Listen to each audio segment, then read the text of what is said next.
Hi, Andy XL back with another NFXL podcast. Wildcard week is done and dusted, and 14 are now 8 in terms of who's left standing in the postseason. So let me have a look here at the NFL at the postseason picture and what chance each of the 8 remaining teams have got of lifting the Lombardi Trophy, as far as I see it, as we stand right now. So let's start at the bottom of the list with the ones that have got the least chance and move our way up to the through the 8 teams. So bottom of the pile, and I just still give them a 4% chance, unchanged from last week, even though they've won a game. The Chicago Bears. So how on earth are the Bears still awake in this postseason? Once again, they pulled off a huge comeback to overhaul a Packers team that were great in building up a big lead, but simply inept at protecting it. The Bears were magnificent in avoiding their normal winter hibernation here, but surely they are not going to get the type of help the Packers gave them by failing to clock manage via the running game in the second half of that game. And now the Houdini Bears will need to find their way out of an even tougher bear trap, if you like, as they host the Rams in divisional week.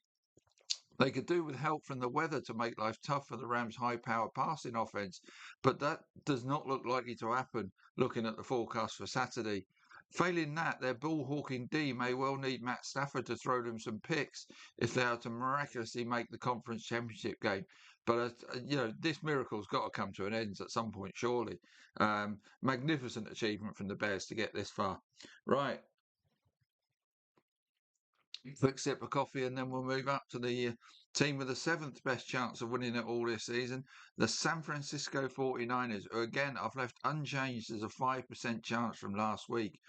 The 49ers found a way to dethrone the Eagles in Philly in wildcard week, but in truth were outplayed for much of that game. Was it their good D or lack of offense from a Rip Van Winkle-like Eagles offense that started well but then fell asleep for the rest of the game that led to the 49ers winning here? That's a question I'd ask. For the 49ers to have won 12 games and then beat the defending champions in the postseason, despite a never-ending injury blight, is huge credit to them. But the latest loss, George Kittle, may make winning in Seattle a bridge too far for this heroic bunch. Sorry, some slight problems with my mic stand there. Right, we're back in place.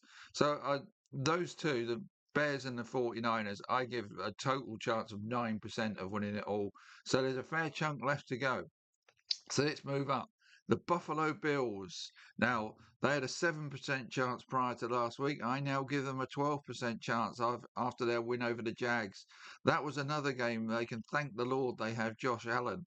Despite taking a battering from the Jags D, Allen delivered one of his best games to lift the Bills past the Jags, for whom Trevor Lawrence fell just short of the elite levels produced by Allen. But the Jags controlled large sections of this game as Lawrence largely played well. The D did its job in shutting down James Cook on the ground whilst being the latest team to run the ball well against the Bills, but that was still not enough against Allen on this given Sunday. Allen will face another stern test against the Broncos D and will likely need more help to get them another win in that one. And those issues against the run could still be their ultimate downfall at some point this season. And the other team have got a 12% chance are the team they meet, the Denver Broncos. Now, that's still 12% as it was last week. The Broncos will now have to prove their worth as the one seed against the Bills team that got that road win over a very good and informed Jags team. Josh Allen was near his best in that game, and if he repeats that in Denver, as I say, that will make them a tough out for the Broncos. Vegas can't decide between the two in terms of who are favoured to win, and now is the time for the Broncos to show they are worthy one seeds rather than a team that has found a way into the regular season but cannot step up as will be required come the postseason. So really, um, their day against Josh Allen and James Cook, because James Cook, I said before, the Bills have to get James Cook a minimum of 18 carries to win games. Now he had 17, even though they couldn't run the ball last week. So they appear to be learning that lesson. So if Allen and Cook can get going against the Broncos D, they'll win that game. But the Broncos D hold the key to it. Right, onwards and upwards. The Houston Texans. I've jumped them up from a 10% chance to a 13% chance. Okay, we knew the Texans D was good, but it went to another level against the Steelers. 4 sacks, 12 quarterback hits, allowing just 63 yards on the ground and getting 2 scores must strike fear into anybody they are going to face this season. And against the Pats O-line that has shown fragility this season and did so last week, the Texans' pass rushing unit, backed up by their strong secondary, maybe they're licking their lips ahead of their next game in divisional week. I have only upped the Texans' chances slightly, as I would have been very confident of them beating the Chargers given the state of their O-line. But can they be efficient enough in the red zone on offense to get past a tougher and more fundamentally sound Pats team? That's the question. So, New England Patriots, they're the ones they meet, and they've got a 13% chance up from 8 last week. They eased past the Chargers, answering the questions about whether they can compete in the postseason. But in truth, they took advantage of what that weakened Chargers O-line to repeatedly get to Justin Herbert.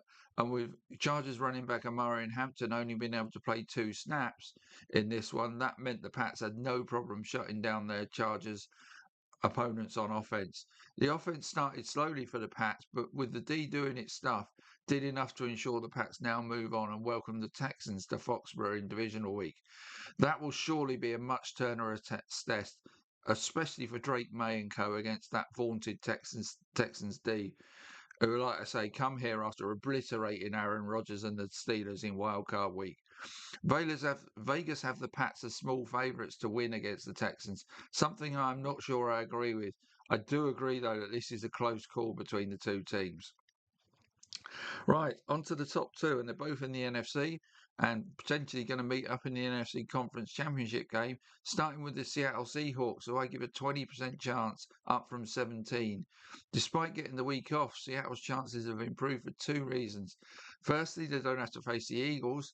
Secondly, they will come up against the 49ers, who are now going to be without George Kittle. The Seahawks kept the 49ers to just 3 points when these two met in Week 18, and will look to repeat that in divisional week.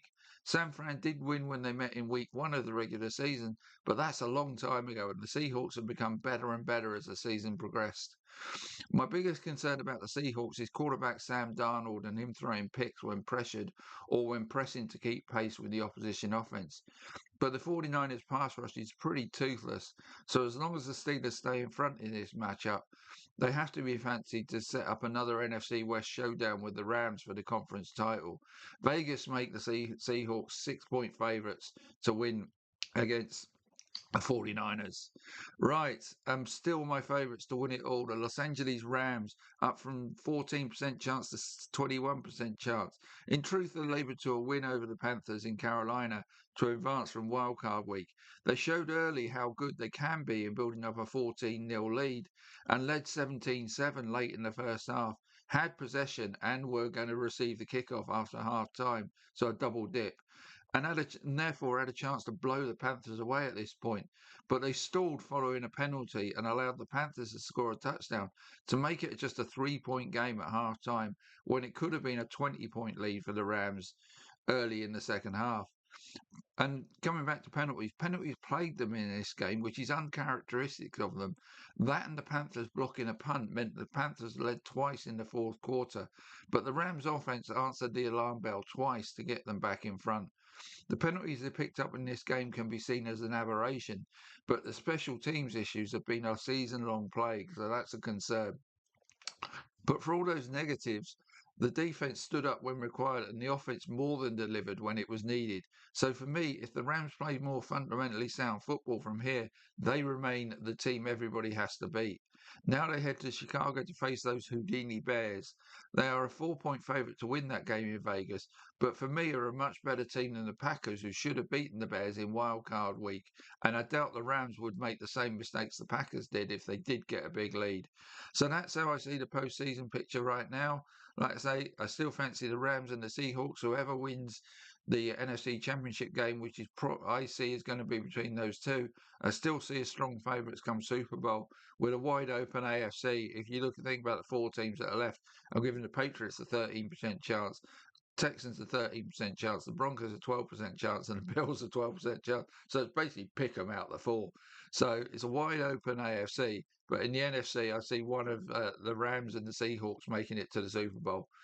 All right, there we are. I'll be back very soon with an updated mock draft for the 2026 draft. Now that we know the 4 picks from between is it 19 and 23, six picks between 19 and 24 after wildcard week. So I'll update that in the next day or so. See you soon.